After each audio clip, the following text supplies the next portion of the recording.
powered by the Inside the Birds podcast. Now, live from inside the Matt Black Kia Studios, it's Football at 4.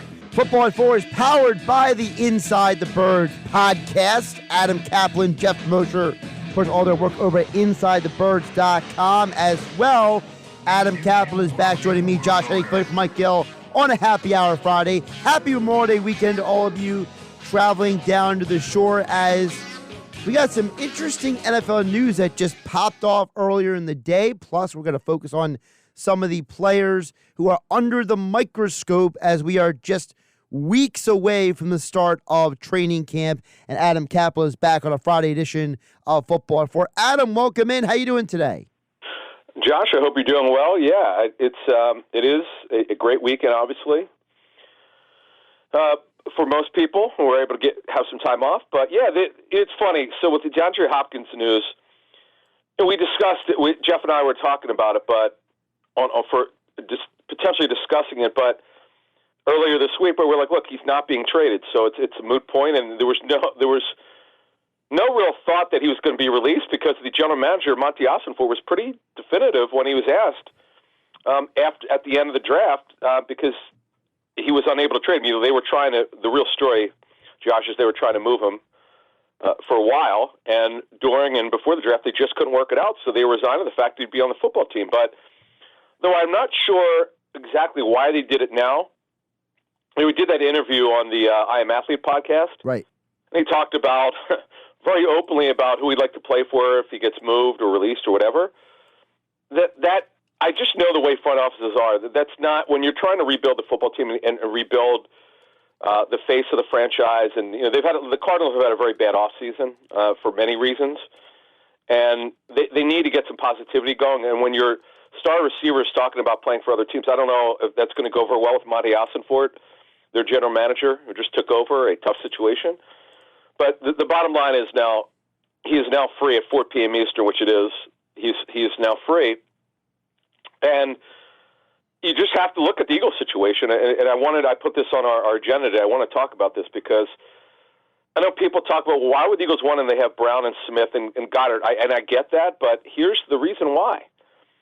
If Howie Roseman, Nick Sirianni, and I know how these things work. Typically, when a star receiver or star player gets released, you look at your situation and you discuss it internally, whether it's a good thing or not a good thing to even go further and call the agent or not. You have to look at it. Would he make your football team better? The answer is yes. Why? Because he's better than Olamide Zaccheaus, who's going to be their third receiver by the end of training camp. If they don't sign Hopkins or anyone else, he's heavily favored to be their third receiver. So you would be better there. And then having Zaccheaus move down to be your fourth receiver, that's how your football team is much better. You're just better with Hopkins. And now, what are the challenges if you did make this move? You would have to be super 11, heavy 11 personnel. You would have to be, which means 3 receivers and 1 tight end. The Eagles were like this with Doug Peterson the first 2 years before Goddard was drafted. And now with this current situation, you would have to do that. Now, what are the negatives? Hopkins, Josh, would have to accept the fact that he's not going to be the guy here. In fact, you can make the case he'd be their third or fourth option. Some weeks their fourth option. Is he willing to accept that? You can't pay him a lot because you can't justify a major contract for a backup player. So those are some of the challenges with Hopkins. How much do you think also is in consideration? Because you mentioned the I Am Athlete podcast, and he was very specific that Jalen Hurts was one of the guys that he would love to have the ball thrown to. I mean, Adam, you know how these guys are. Not every athlete is as open as Hopkins was on that podcast. Yeah, and that's good. No, that's look. You know he'd want to play here. That you've got that solved. You don't need to ask his agent. It's weird. He did his own deal with a little help. He didn't have an agent when he did the Cardinals deal, but he had said in an interview over the last couple of months. I can't remember which one interview that was. He said he did get another. He did add an agent lately. He used to have Todd France, but the fact of the matter is, if you talk to Hopkins, you have to want to know if he wants to play here. Well, we know he would want to, amongst other teams that he did mention. We should mention on that I Am Athlete podcast. The Bills, obviously Josh Allen, Patrick Mahomes, obviously with the Chiefs, and it's not that the Chiefs don't it's not the Chiefs need a receiver right now. They don't have a lot of experience. They have 5 or 6 guys who'll compete, but Hopkins is better than most of the receivers on that football team. And then with Buffalo, they clearly need help. I mean, they don't have very good depth, and he would help. Look, Stephon Diggs is their unquestioned number 1 pass target, but they could use someone else to help out Gabe Davis. But here, it's is it a need? No, but he's better than Zacchaeus, and that's why you would do it, and he would help you win a Super Bowl. When you have Super Bowl aspirations, when a guy of this ilk is out there, you have to have the discussion. That's your job. If you're Harry Roseman and Nick Sirianni, you got to have this discussion. Yeah, I made the comment earlier in the show, Adam. Hopkins is not a guy you would never say no to adding a guy like him. Yeah. It's interesting the timing of it because, as you said, where we are right now on the off-season schedule, this is Memorial Day weekend is not a time where you expect guys to suddenly become available. Yeah. Oh gosh. When McNabb got traded to Washington, was it Easter? It was Easter Sunday? Yeah. Yeah.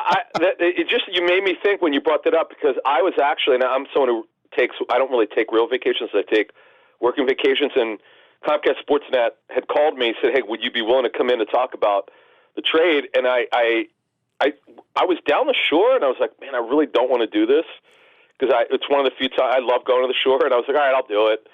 It's a big trade. I needed to come in, but I begrudgingly because I was with family, I'm like, "All right, I'll do it because I can't say no to this.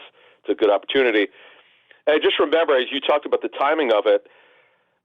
It's just really weird. I have not seen if anyone's got the scoop on this one about why. Because remember, no one ever reported it. Just got it.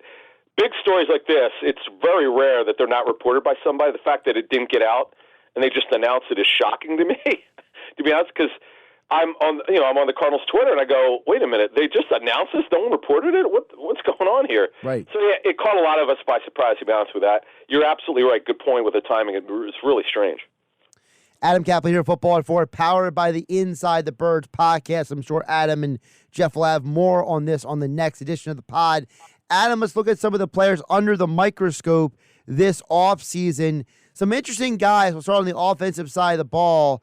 Talk to us about Tyler Steen. This was the draft pick. A lot of people are suggesting he could be kicked inside to play guard. I know that Jason Kelsey was on Chris Long's podcast joking that, Tyler Steen's mannerisms reminds him of Brandon Brooks. Wow, I did not know that. I did not hear that. But yeah, so Josh, let's take a look. So on our show that dropped earlier this week, actually on Thursday, a big focus of that show was players and coaches under the microscope. I added the coaches part of it, and I put Steen under the microscope because he's being asked to play a position guard he's never played before. And look, this is good. This is a major storyline. Can he not win the job, which he's a favorite to win, but can he actually be effective? It's one thing to ask a guy to win in training camp, and that's great, and do well in the preseason. But this is a team that feels like it could go back to the Super Bowl, Josh. This is a big challenge for this kid. So the microscope is clearly on him. He is, if we had to rank them, he's in my top 3 of biggest training camp questions would be Tyler Steen. When you look at the team overall, we know that earlier in the week they worked out DJ Fluker. We know that, Cam Jurgens is the guy they're talking about for the right guard. Yeah. Where do you think Steen falls into the hierarchy right now for this offensive line in terms of the guard competition? Well, it's a 3-man race with Jurgens, so I can't see him winning it. He's really a center. Remember, he's new to offensive line. He only played offensive line 2 years. He was a tight end before that at Nebraska. So it's a major challenge for him. And then you've got Jack Driscoll. It's a good backup. You don't do these things for a guy to play 3 to 5 games. You're doing this for 17 regular season games and hopefully the Super Bowl. So to have 3 or 4 more games. So you're talking 20 to 21 games. It's a big ask for any of these 3.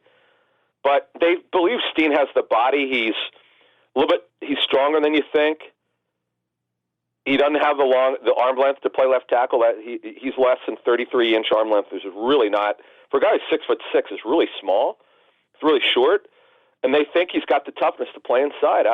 Again, you say the hierarchy. It would be a minor, not a major surprise. It'd be a minor surprise if he doesn't win that job. Another guy on offense that's interesting to keep an eye on is Grant Calcaterra. This is a guy who had some injury issues in college, and he had some productive moments, I should call it, not even games, moments last year for the Eagles.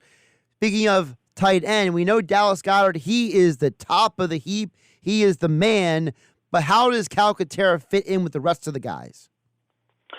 So I put him on watch here because they brought in Dan Arnold. Dan Arnold is a really good athlete for the tight end position, not much of a blocker. He's been in a lot of teams, the Saints, the Cardinals, the Jaguars, the Panthers, and now the Eagles. And he's a former college receiver. So he's not you're not signing him to block, you're signing him to catch the football. Well, Calcaterra is a similar player. He's an athlete, not much of a blocker. So to me, Calcaterra is going to have the microscope on him because Arnold's there. And Arnold's going to compete against him for that number 3 job. What do you think is going to be the deciding factor between those guys? Because Arnold is a guy who has experience around this league where Calcaterra has experience in this offense. That's a good point, Josh. To me, it's let the best man win. And don't forget about Tyree Jackson as well. The Eagles are, look, it's not easy to keep 4 tight ends. I wouldn't rule it out. So when you really look at this situation, it's a 3-man race for that number 3 job. Then it becomes down to do they want to keep 4. But to me, if you're just looking at the athletes, it's Calcaterra versus Arnold for that number 3 tight end job. Adam Caplan joined us for Football at 4, powered by the Inside the Birds podcast. Flipping it over to the defense under the microscope. I mean, for some people, it might be a Captain Obvious, but I think it's an important conversation to have. Jalen Carter, Jordan Davis, the 2 Georgia guys, they play together at Georgia. Now they're back together in Philadelphia. Yep.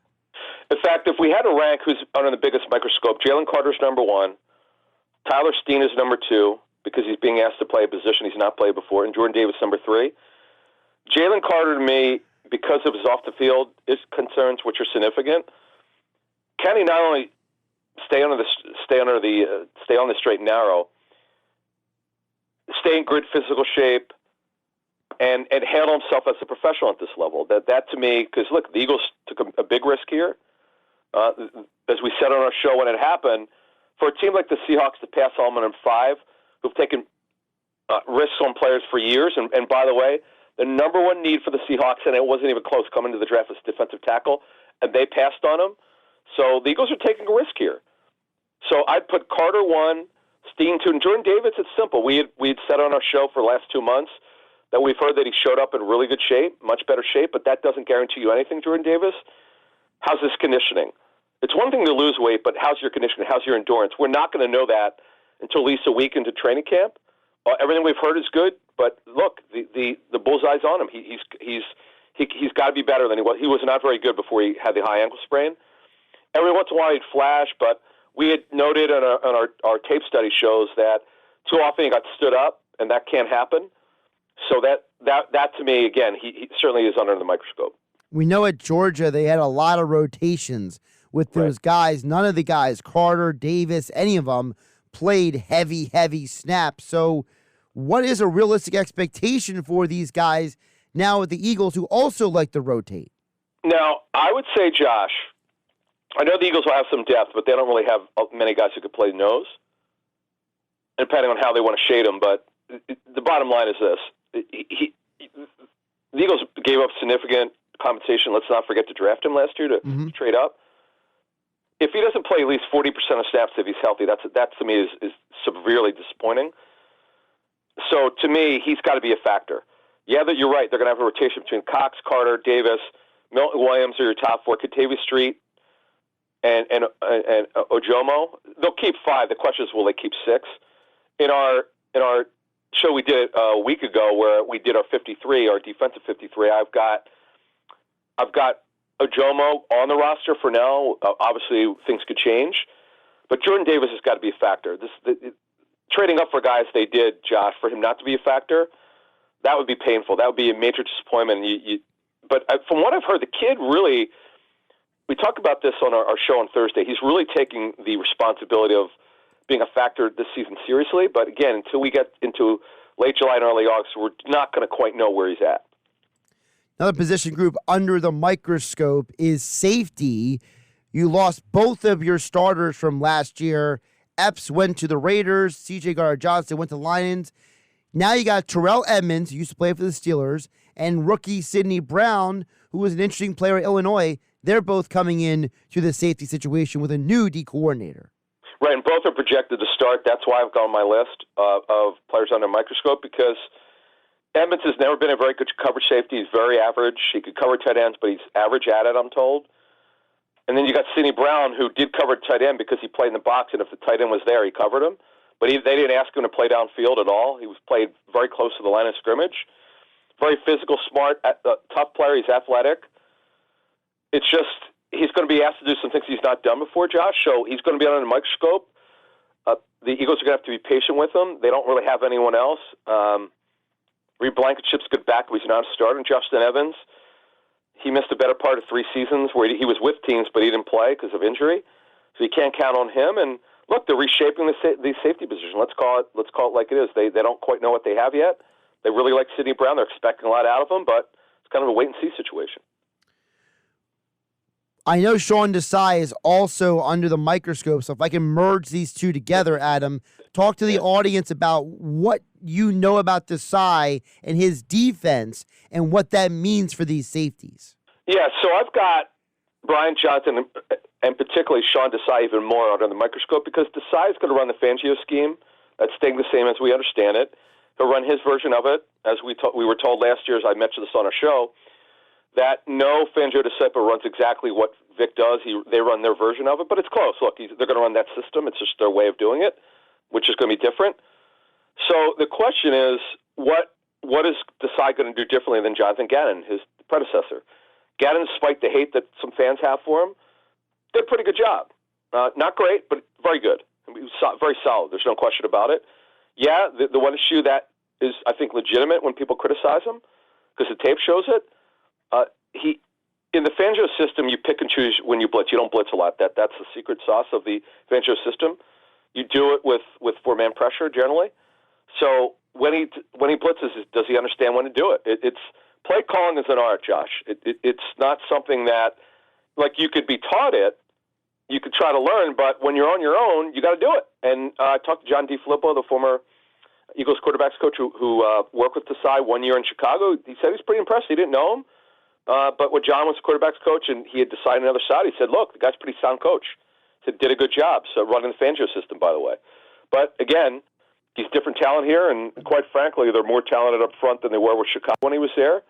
So we'll have to see what happens. But no question, Desai more than Johnson. And Johnson, look, first time, Josh, he's calling plays at this level. He called it the University of Florida, but that's then. This is now. This is going to be a bigger challenge for him.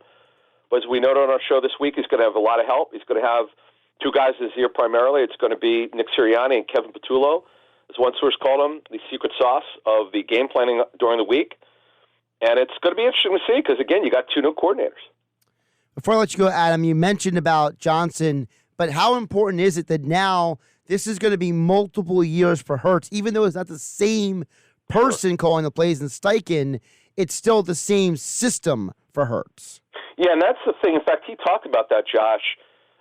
Hurts has talked about it, about going back to high school, he's not playing the same system twice, and now he gets to do it.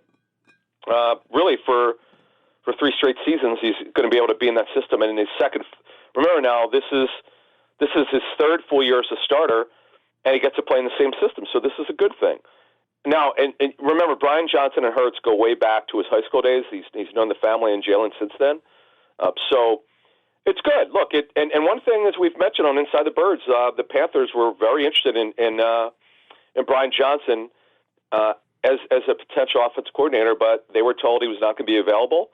They were told that very early on, and so they just didn't. They never put the slip in. And there was another team we were told that it's an AFC team that was looking at him, but they were also told he wouldn't be available. So the Eagles obviously feel very good about him, but we'll have to see how he does at this level.